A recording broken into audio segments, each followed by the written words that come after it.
Sa ngalan ng Ama at ng Anak at ng Espiritu Santo, Amen. ang pagpapala ng ating Panginoong Jesucristo, ang pag-ibig ng Diyos Ama, at ang pagkakaisa ng Espiritu Santo naway sumainyong lahat. At sumayo rin. Mga kapatid, nasa ika-20 tayo na linggo ng pangkaraniwang panahon ng taon B ng ating pagdiriwang. Isama natin sa misa natin ngayon ang mga intensyon para sa araw ngayon. Ang inyong mga intensyon kay narito sa loob at sa labas ng Basilica Minor at Pambansang Dambana ni Jesus Nazareno. Ang mga intensyon naman nakiisa sa atin sa pamitan ng live streaming through Facebook Live, YouTube, X at iba pang social media dito sa ating bansa at iba't ibang dako ng mundo. Idagdag rin natin ang ating intensyon para sa kapayapaan sa buong mundo. Mga minamahal kong mga kapatid, nang ibigay ni Jesus ang sarili sa atin bilang tinapay ng buhay, hangad niyang maranasan natin ang ganap na kaligayahan ng buhay. Marasanawa natin ang kaligayahang ito tuwing dumudulog tayo sa hapag ng Diyos sa pagdiriwang ng misa. Sa hamak na anyo ng tinapay at alak, ibinigay ni Jesucristo ang kanyang sarili sa atin. Tanggapin natin siya ng buong paggalang at panampalataya. At pahintulutan natin siyang baguhin tayo upang maging tunay na kawangis niya. Upang tayo marapat gumanap sa banal na pagdiriwang, aminin po natin at pagsisihan ang ating mga kasalanan. Inaamin ko sa makapangyarihang Diyos at sa inyo mga kapatid na lubha akong nagkasala sa isip, sa salita, sa gawa at sa aking pagkukulang. Kaya sinasamo ko sa mahal na Birhen Maria, sa lahat ng mga anghel at mga banal, at sa inyong kapatid na ako'y ipanalangin sa Panginoong ating Diyos. Kaawaan tayo na makapangyarihang Diyos, patawarin tayo sa ating mga kasalanan, at patnubayan tayo sa buhay na walang hanggan. Amen. Panginoon, kaawaan mo kami. Panginoon, kaawaan mo kami. Kristo, kaawaan mo kami. Kristo, kaawaan mo kami. Panginoon, kaawaan mo kami. Panginoon, kaawaan mo kami.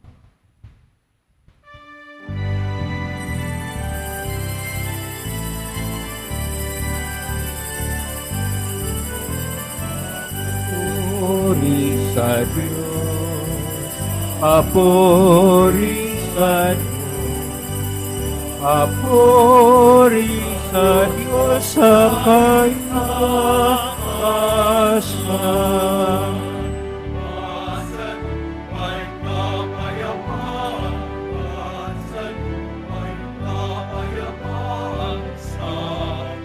Mga taong kinalulungan niya, pinupuri ka namin, inarapan ka namin, sinasamba ka namin, ipinapuri ka namin, pinasasalamatan ka namin. Dahil sa dakilang angking kapurihan, Panginoong Diyos, Hari ng langit, Diyos amang makapangyarihan sa lahat, Panginoong Jesucristo, Panginoong Diyos ko, Deong Diyos, anak ng Ama.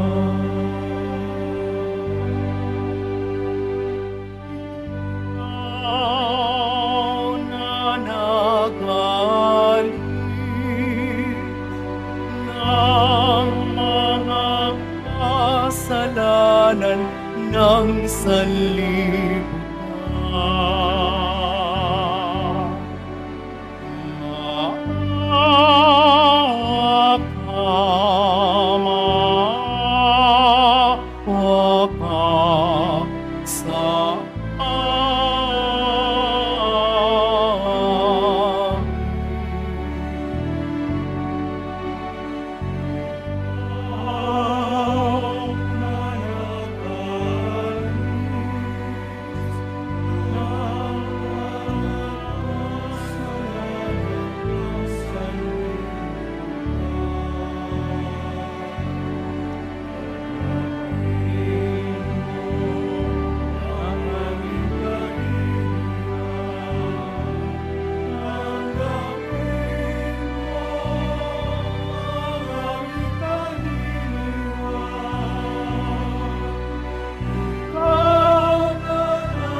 Ikaw lamang ang banal at ang kataas-taasan.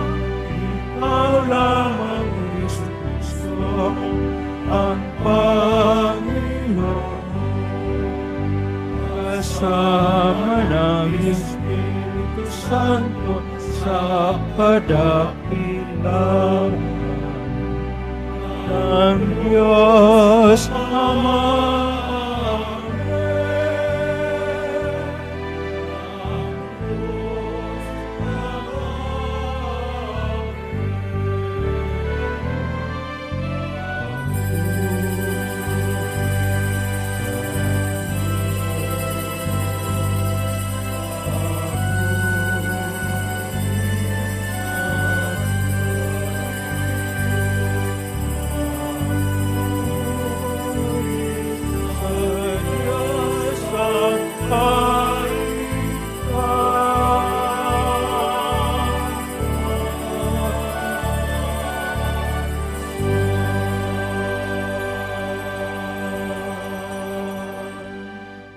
Manalangin tayo. Ama naming makapangyarihan, lingid sa aming paningin ang inihanda mo para sa mga nagmamahal sa iyo.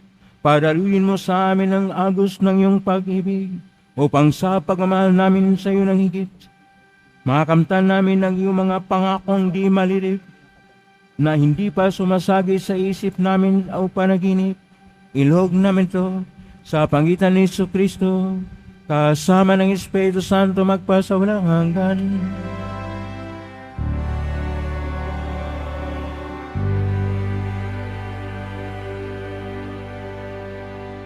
Magsiupo muna ang lahat.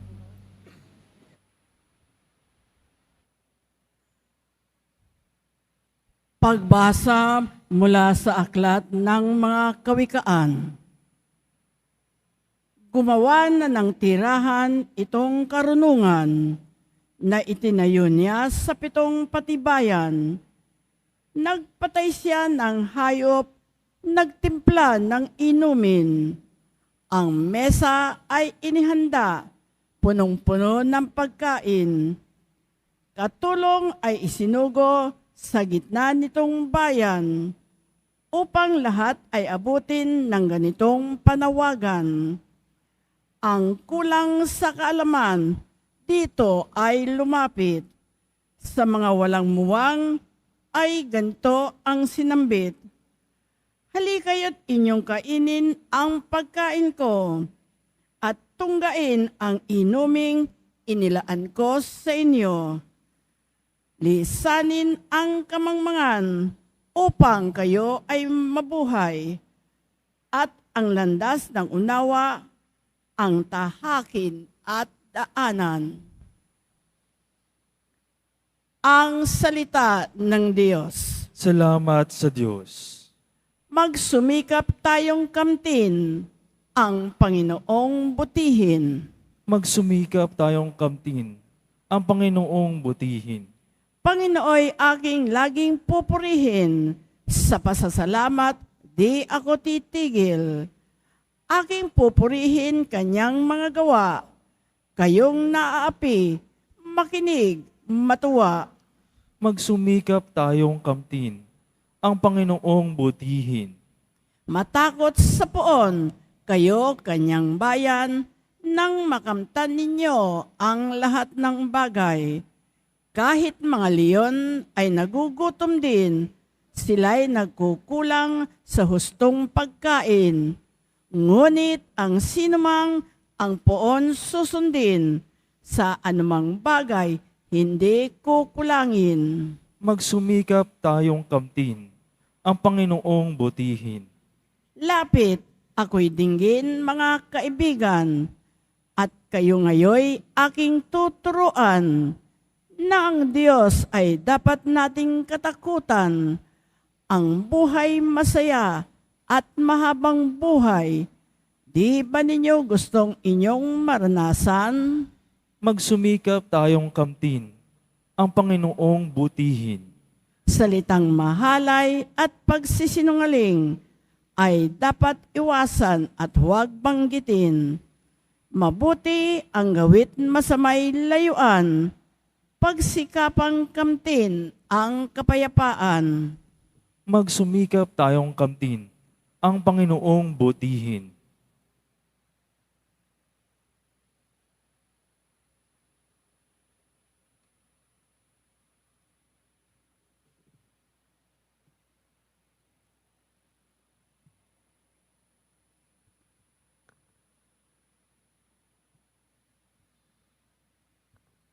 Pagbasa mula sa sulat ni Apostol San Pablo sa mga taga-Efeso. Mga kapatid, ingatan ninyo kung paano kayo namumuhay. Mamuhay kayong tulad ng matatalino at di tulad ng mga mangmang, sapagkat masama ang takbo ng daigdig. Samantalahin ninyo ang bawat pagkakataon na kayo'y makagawa ng mabuti. Huwag kayong mga hangal. Unawain ninyo kung ano ang kalooban ng Panginoon. Huwag kayong maglalasing, sapagkat nakasisira iyan ng maayos na pamumuhay. Sa halip, ay sikapin ninyong mapuspos kayo ng Espiritu Santo. Sama-samang ipahayag ang inyong damdamin sa pamamagitan ng mga salmo, mga imno, at mga awiting espiritual. Buong puso kayong umawit at magpuri sa Panginoon. Lagi kayong magpasalamat sa Diyos at Ama dahil sa lahat ng bagay, sa pangalan ng ating Panginoong Heso Kristo. Ang salita ng Diyos. Salamat sa Diyos. Magsitayo na po ang lahat.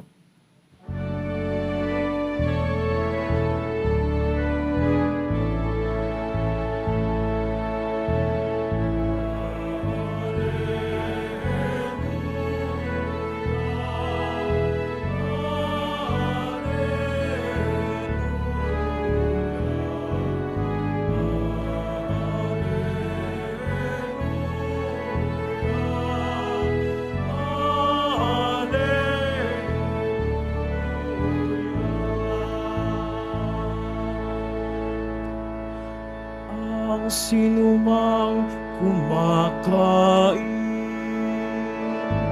sa katawang aking hain ay mananahan sa akin.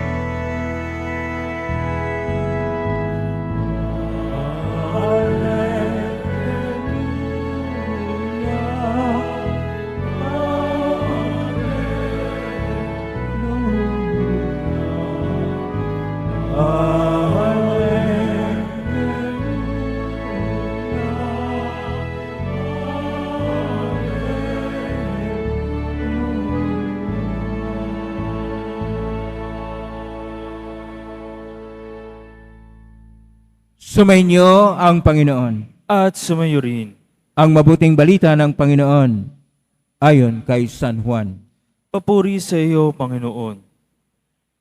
Noong panahon yun, sinabi ni Jesus sa mga tao, Ako ang pagkaing nagbibigay buhay na bumaba mula sa langit. Mabubuhay magpakailanman ang sinumang kumain nito. At ang pagkaing ibibigay ko sa ikabubuhay ng sanlibutan ay ang aking laman. Dahil dito ay nagtalo-talo ang mga Hudyo. Paanong maibigay sa atin ng taong ito ang kanyang laman upang kanin natin? Tanong nila.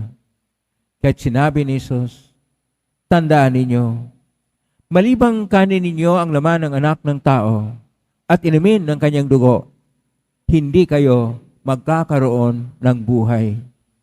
Ang kumakain ng aking laman at uminom ng aking dugo ay may buhay na walang hanggan at muli ko siyang bubuhayin sa huling araw.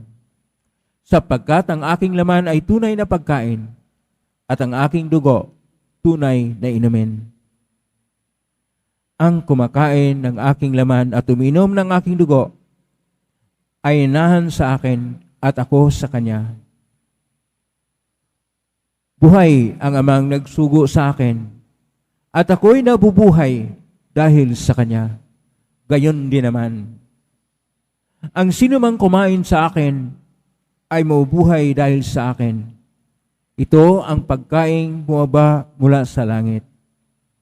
Ang kumakain ito'y mabubuhay magpakilanman. Hindi ito katulad ng kinain ng iyong mga magulang sa ilang. Namatay sila. Bagamat kumain yon. Ang mabuting balita ng Panginoon. Pinupuri ka namin, Panginoong Jesucristo. Magsiupo muna ang lahat. Isang mapagpalang araw po sa inyong lahat. Purihin po natin ang ating pong Isus Nazareno. Narito na tayo sa ika-20 na linggo sa kanungang panahon sa taon B ng ating pagdiriwang. At atin pong pagnilay-nilayan ang tungkol sa karunungan na pagkain. Ang ating Panginoon ay sinasabi niya sa ating Ebanghelyo San Juan, Kapitulo 6, versos 51 at sumusunod. Sinasabi niya, ako ang pagkaing nagbibigay buhay na bumaba mula sa langit. Ito ay dapat nating unawain na ito ay masimbolo ng mga salita. Kaya nga hindi maunawa ng mga Hudyo sapagkat ang kanilang pong pagtingin ay literal, sabi nga nila, paano ipakain ang kanyang laman? Ang tinuturo po sa ating Panginoon ay ang pagdiriwang ng huling hapunan ng konteksto nito na mayroong tinapay at sinasabi niya, ito ang aking katawan. At ang bino, ito ang aking dugo. Na magiging bahagi ng Eucharistia. Isang pagdiriwang na pinagdiriwang natin na tinatawag na misa. Ang pangalan po nito noong unang panahon ay Eucharistia, pasasalamat. Dahil ito yung ating pasalamat sa ating Panginoon na dahil sa kanyang pagbigay ng kanyang sarili, tayo po ay naligtas. At dahil dito, ang mga tao tuwing linggo ay magdiriwang ng Eucharistia. Pero dahil nung ang salita ng liturhiya ay Latin na at pinakahuli na salita ay ite missa is. Ibig sabihin, humayo na kayo. Yun na lang ang naalala ng mga tao. Kaya naging misa ang Eucharistia. At nakalimutan na natin na dapat tayong magpasalamat sa alay ng Panginoon na siya ay ang kordero ng Diyos.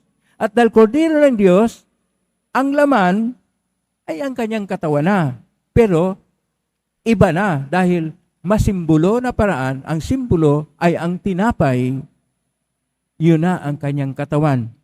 Kaya tayo ay nagbaginan. Tayo ay nagkaroon ng pagkomunyon ng katawan ni Kristo. Saan yun ang tinapay na sinasabi ni St. Thomas Aquinas ay transubstantiation, ang pagbabago ng essential na kahit ang nakikita natin ay tinapay, yun ay ang presensya ng ating Panginoong Diyos ang nariyan sa loob at kailangan itong titingnan sa spiritual na paraan at pananalig o panampalataya. Sapagkat kung wala kang panampalataya, hindi mo maranasan at hindi mo makikita, hindi mo ma-experiensya ang Diyos na tinatanggap mo sa panahon ng komunyon.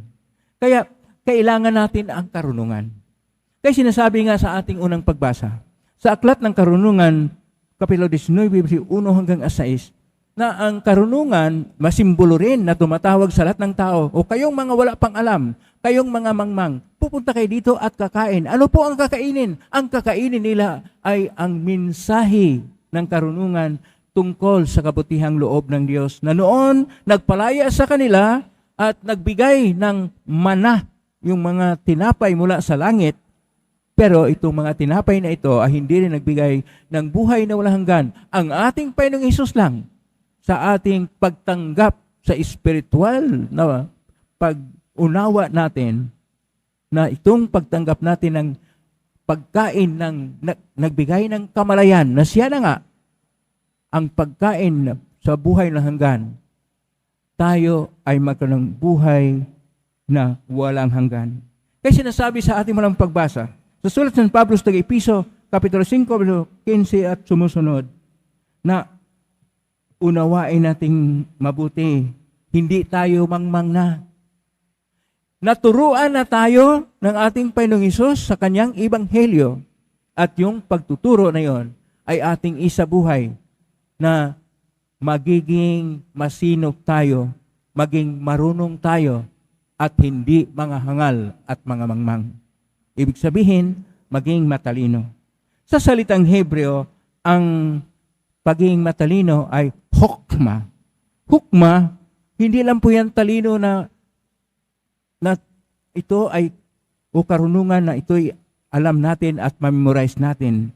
Ang ibig sabihin ng hukma, ito ay biyaya mula sa Diyos na magbigay sa atin ng karunungan upang ating maunawaan ang paggalaw ng Diyos. Kaya nga sa ating pangalawang pagbasa, naroon po ang salitang Sophia, ang kaalaman. At ang kaalaman ay ang pagkain na bigay ng Diyos mula sa langit. At kung tayo ay kumakain sa laman at dugo ng ating Panginoon, pagtanggap ninyo sa katawan ni Kristo, may kasali na po diyan, kasama na po diyan ang dugo, na ibig sabihin, tayo na tumatanggap dito ay kailangan ring matulad kay Kristo. Pakisabi sa katabi mo, matulad ka kay Kristo. Matulad tayo kay Kristo kung tayo tumatanggap sa komunyon. Kaya, iwasan na ang marites. Anong marites? Yung pagchichismis, yung kung anong mga ginagawang mabusang salita. Iwasan na ang pagmumura. Iwasan na ang mga bisyo. Iwasan na ang paggawa ng masama, pag-isip ng masama. Paano naman tayo kumakain sa katawan ni Kristo? Hindi naman ito nagbigay ng pagbabago sa atin. Ang ating pagtanggap sa Kanya ay magbigay sa atin ng karunungan. Kamalayan na nagbigay ng karunungan na tinatanggap natin si Kristo. Matulad tayo kay Kristo. Binahagi natin sa ating kapwa at ang ibinahagi ng ating Panginoon na Kanyang katawan. Handa rin tayong magbahaginan sa isa upang ating ipahayag na tayo ay may utang na loob sa ating Panginoon na tayo rin ay magbahaginan ng dekalidad ng ating panahon, ng ating kakayahan, ng ating mga material na bagay, mga pagkain sa mga nagugutom, sa mga taong may hirap, sa mga dukha at lahat na may ilangan at mga panahon sa lahat ng mga tao na nangailangan na sila'y bigyan ng panahon upang mapakinggan ang mga saloobin nila na hindi nila maibahagi dahil napakalalim na pinagdaanan sa buhay. Kailangan nating alamin na ang pagkain ay magkaroon lang ng kahulugan kapag ito ay ating minamahal o ating tinatamasa. Sapagkat kung walang pagmamahalan sa panahon ng pagkain, walang lasa ang pagkain. Maski ordinaryo lang na pagkain, kapag ang kumakain doon ay nagbabaginan ng pagkain na simple pero may pag-ibig at pagmamahal, napakasarap ang pagkain natin. Tayo pa namang mga Pinoy ay kilala na kumakain hindi lang 3 beses isang araw hanggang 5-6 na beses kumakain tayo. Pero dapat ating tingnan na may pag-ibig at pagmamahal. Gayon din dito sa ating pagbahaginan o komunyon sa panahon ng banal na misa. Dapat may pagdama, may kamalayan nagbigay sa atin na iniibig natin ang Panginoon kahit tanggapin natin siya ng buong pag-ibig, ng buong panampalataya, ng buong pagdama na siya na nga, pagsabihin ng pare, sabihin ng lay minister, katawan ni Kristo, yun na nga ang ating tinatanggap. Kaya sabi natin, Amen. Yung iba hindi marunong tumanggap ng Amen. Magsabi ng Amen. Tanggapin natin ng may Amen at damang-dama ang ating pagtanggap sa Panginoon. Upang ang Diyos na umibig sa atin at tayo'y Kanyang iniligtas sa pamagitan ng sakripisyo, dakilang pag-alay ng buhay ng ating Panginoon, at ito ang nangyari sa Eucharistia, dapat atin ring madama na nagpapatuloy ang pag-ibig at pagmamahal ng Diyos sa atin sa pamagitan ng kanyang pagbigay ng kanyang sarili na pagkain sa ating buhay para sa buhay na walang hanggan. Pakisabi sa katabi mo, mahal ka ng Diyos. Mahal tayo ng Diyos, kaya pumalakpak ang lahat na gustong magpapahayag ng pag-ibig at pagmamahal sa Diyos. At dito sa banal na misa, kinakailangan ipahayag natin na mahal natin siya at tanggapin ng may pag-ibig sa panahon ng komunyon. Dahil siya ang Diyos na may pagmamahal na puspos para sa atin at mahal na mahal tayo ng Diyos. Amen? Purihin natin ang Diyos. Magsitayo na po ang lahat. Sumasampalataya ako sa Diyos amang makapangyarihan sa lahat na may gawa ng langit at lupa. Sumasampalataya ko kay Jesucristo, isang anak ng Diyos, Panginoon nating lahat. Nagkatawang tao siya lalang na Espiritu Santo, ipinak ni Santa Maring Birhen, pinagpagkasakit ni Poncio Pilato, ipinako sa krus na matay inilibing, na nausunan ng mga yumao, ng may 3 araw na buhay na muli, umakyat sa langit, naluluklok sa kanan ng Diyos ang makapangyarihan sa lahat. Doon mulang paririto, hukom at hukom sa mga nabuhay at mga matay na tao. Sumasampalataya naman ako sa Diyos Espiritu Santo, sa banal na simbahang Katolika, sa kasamahan ng mga banal, sa kapatawaran ng mga kasalanan, sa pagkabuhay ng muli ng mga tinatao at sa buhay na walang hanggan. Amen. Mga minahal ko mga kapatid, sa Eukaristiya, ibinigay ni Jesus ang kanyang katawan at dugo bilang pangako ng buhay na walang hanggan. Idalangin natin sa Ama na maisabuhay natin ang pagliligtas ni Kristo, buong tiwala nating sambitin. Panginoon, dinggin mo ang iyong bayan. Panginoon, dinggin mo ang iyong bayan. Tulad ni Kristo, taos-puso nawang maialay ng Santo Papa, mga obispo, mga pari at mga diakono, ang kanilang buhay sa taos-pusong paglilingkod sa lahat ng tao. Manalangin tayo. Panginoon, dinggin mo ang iyong bayan. Maging matatag nawa ang mga namumuno sa pamahalaan sa kanilang mahusay at tapat na paglilingkod sa bayan. Manalangin tayo. Panginoon, dinggin mo ang iyong bayan. Makakita nawa ang mga may sakit, mga biktima ng karahasan at mga naghihikahos ng pag-asa at biyaya sa pamamagitan ng banal na Eukaristiya. Manalangin tayo. Panginoon, dinggin mo ang iyong bayan. Maging karamay nawa tayo ng mga nais magbalik loob sa Diyos at tanggapin natin sila sa pamayanan ng buong pagmamahal at walang panghuhusga. Manalangin tayo. Panginoon, dinggin mo ang iyong bayan. Makakita nawa natin ang kaugnayan ng pagdiriwang ng misa sa ating buhay, kung paanong tinanggap natin si Kristo, maibahagi din nawa natin siya sa ating kapwa. Manalangin tayo. Panginoon, dinggin mo ang iyong bayan. Sa tahimik, idulog natin sa Panginoon ang ating mga sariling kahilingan. Ama naming mapagmahal, dinggin mo ang panalangin ng sambayanang pinalakas mo sa banal na Eukaristiya. Ipagkaloob mo ang aming mga kahilingan sa pamagitan ng iyong anak na aming Panginoon. Amen. Magsiupo muna ang lahat.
Magsidayo na po ang lahat. Manalangin kapatid upang paghahain natin ay kalugdan ng Diyos amang makapangyarihan.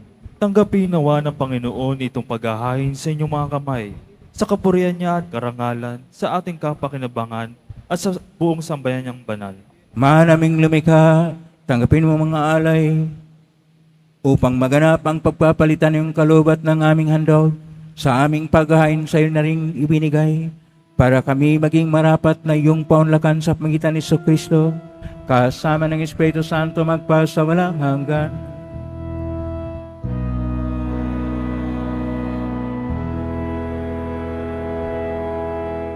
Sumainyo ang Panginoon. At sumayo, Itaas sa Diyos sa inyong puso at diwa. itinaasa namin sa Panginoon. Pasalamatan natin ang Panginoong ating Diyos. Marapat na siya ay pasalamat. Aman mo kapanin tunay marapat ni kay aming pasalamatan sa Panginoon Kristo na aming Panginoon sa dakilang pagtubos niya sa amin ang kasalanan at kamatayan aming pasanin ay binalikat niya upang kami palayain at may tampok sa iyong luningning. Siya ang nagtanghal sa amin bilang liping hinirang pari at haring lingkod sa iyong kamahalan. Mula sa kadiliman kami iyong tinawag upang makasapit sa iyong liwanag bilang iyong kang may tungkuling maglahad ng iyong dakilang pag-ibig sa lahat. Kaya kaysa namang LCC awit ng papuri sumpay sa kalangitan, tabi na buwini siyang kadakilaan.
Magsilod po ang lahat.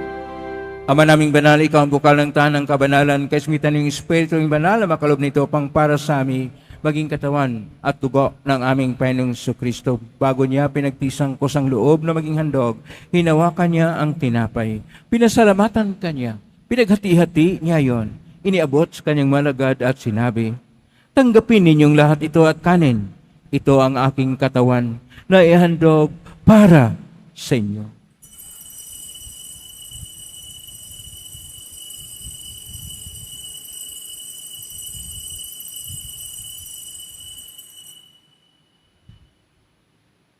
Kaya naman matapos ang hapunan, hinawakan niya ang kalis, muli kanyang pinasalamatan.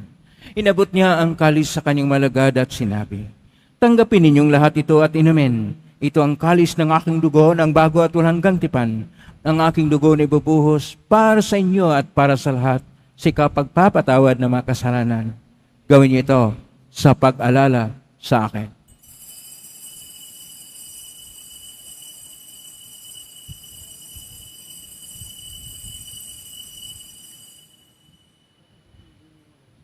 Magsitayo na po ang lahat.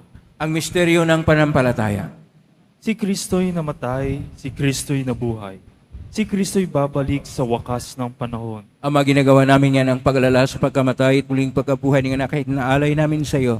Ang tinapay na nagbibigay buhay at ang kalis na nagkakaloob ng kaligtasan. Kami nagpapasalamat na kami narapat na tumayo sa harap mo para maglingkod sa iyo. Isinasamo namin kaming magsasalo-salo sa katawan at dugo ni Kristo ay mabuklod sa pagkakaisa sa pamagitan ng Espiritu Santo. Amalingapin simbahang laganap sa buong daigdig. Pususin mo kami sa pag-ibig kaisa ni Francisco na aming Papa at ni Jose na aming Obispo at ng Tanang Kaparihan. Alalahanin mo rin mga kapatid naming naimlay, may pag-asang sila'y muling mabuhay ganing lahat ng mga pumanaw. Kaawaan mo sila at patuloyin sa iyong kaliwanagan. Kawanin napatin kaming lahat na makasalo siyang buhay na walang wakas, kaisa ng mahal na Birhen Maria na Ina ng Diyos, ng kabiyak ng puso niya ni San Jose, kaisa ng mga apostol, ni San Juan Bautista, ni San Roque, ni San Lorenzo Reyes de Manila, San Pedro Calungsod at ng lahat ng mga banal na namuhay dito sa daigdig ng kalugod-lugod sa iyo, maipagdiwang nawa namin ang pagpupuri sa karangal mo sa pangitan ng anak na aming Panginoong Hesus Kristo.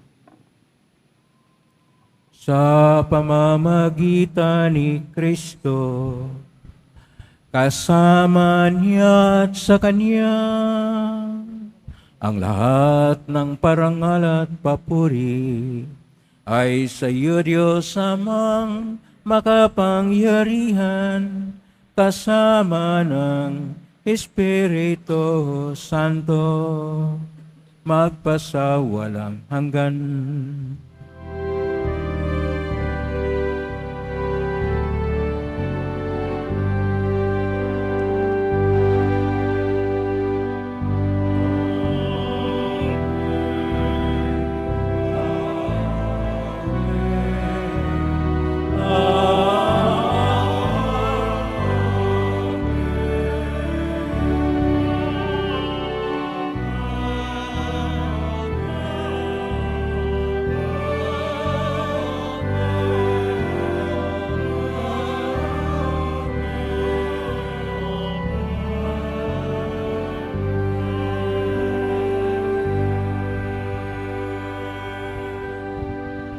Sa tagubilin na magaling na utos sa turo ni Jesus na Panginoon at Diyos, ipahayag natin ng lakas loob.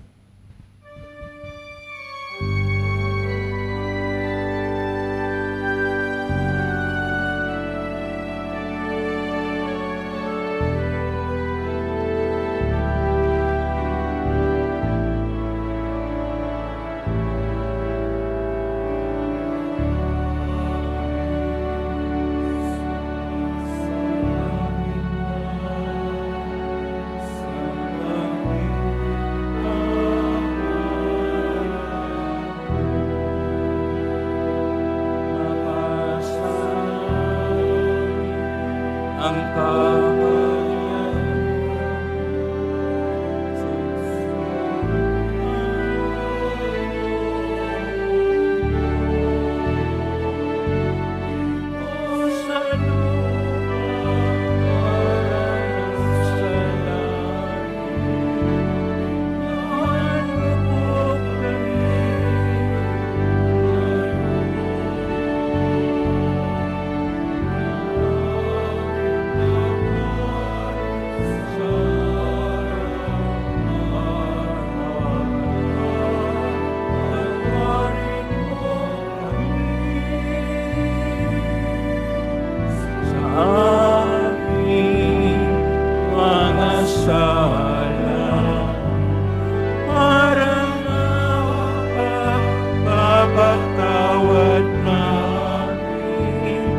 sa nagkakasala sa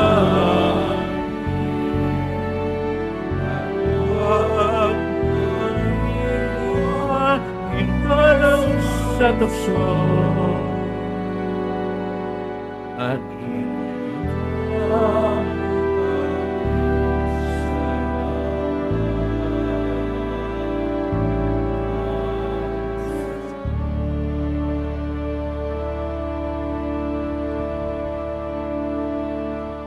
niling namin kami adya sa lahat ng masama, pagkaluban ng kapayapaan araw-araw, iligtas sa kasalanan at tilay sa lahat ng kapahamakan, samantalang aming pinanabikan ng dakilang araw ng pagpapahayag ng tagapagligtas naming si Hesus Kristo. Sapagkat iyo ang kaharian at ang kapangyarihan at ang kapurihan magpakailanman. Amen. Panginoong Hesus Kristo, sinabi mo sa mga apostol, kapayapaan ang iniiwan ko sa inyo, ang aking kapayapaan ang binibigay ko sa inyo. Tunghayin mo ang panampalataya at huwag ang aming pagkakasala. Pagkalooban mo kami ng kapayapaan at pagkakaisa ayon sa kalooban kasama ng Espiritu Santo, magpa sa walang hanggan. Amen. Ang kapayapaan ng Panginoon ay laging sumainyo. At sumayo rin. Magbigayin kayo ng kapayapaan sa isa't isa. Kapayapaan sa isa. Kordero ng Diyos na nag-aalis ng mga kasalanan ng sanlibutan, maawa ka sa amin. Kordero ng Diyos na nag-aalis ng mga kasalanan ng sanlibutan, maawa ka sa amin. Kordero ng Diyos na nag-aalis ng mga kasalanan ng sanlibutan, ipagaloob mo sa amin ang kapayapaan. Magsilud po ang lahat.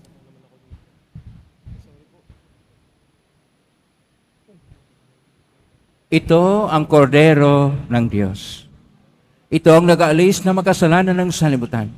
Mapalad ang mga inaanyayahan sa piging ng kordero. Panginoon, hindi ako karapat-dapat na magpatuloy sa iyo. Ngunit sa isang salita mo lamang ay gagaling na ako. Katawan ni Kristo. Amen.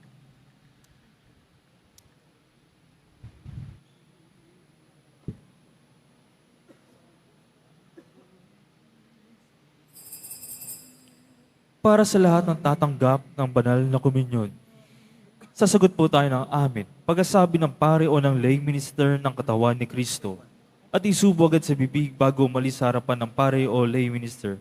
Sumunod po tayo.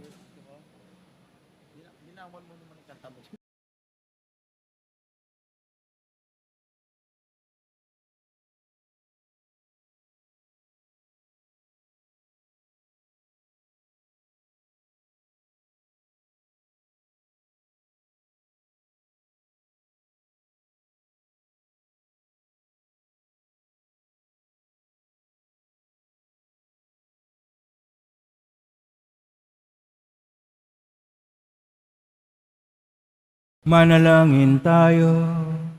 Ama naming mapagmahal, sa banal na pakikinabang si Kristo ay aming pinagsaluhan. Hiling namin kami maging katulad niya sa langit, pakundangan sa kanyang pagiging aming kaparis, bilang tagapamagitan, kasama ng Espiritu Santo magpasawalang hanggan.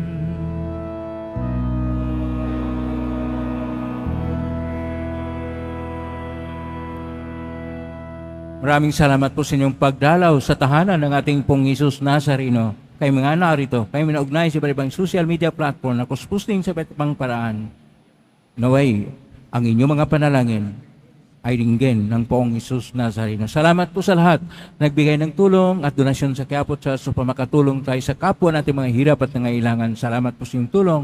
Pagpalain kayo ng Panginoong Diyos. Salamat po sa lahat ng mga naglilingkod ngayon. Pagpalain kayo lagi ng poong Isus Nazareno. Palakpakan po natin lahat ng mga naglilingkod, lahat ng narito, lahat ng naugnay sa atin, lahat ng tumutulong sa atin. Naway ang pong Diyos ay magbigay sa inyong biyayang siksik, liglig at nag-uumapaw.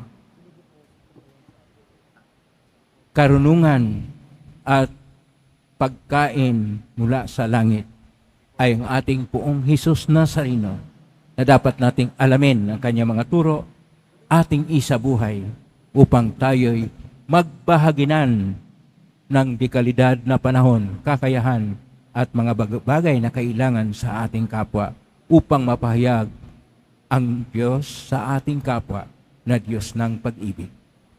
Ngayon na po, ang pubasbas, nangyari po lamang taas bagya, mga ibagay na paspasan. Sumainyo ang Panginoon. At sumayo rin. Mahal na pong Isus Nazareno, iniagmas ng cross ang walang maloy na pag-ibig ng Diyos ng katauhan, pakinggan mong kilingin ng kanan, nagsusumamo sa iyo. Makamtan naman nila yung katugunan na tanggapin ng kasagutan na may utang na loob na tinatanaw. Basbasan di po ninyo ang mga dalaming imahin, dasalan at mga bagay-bagay.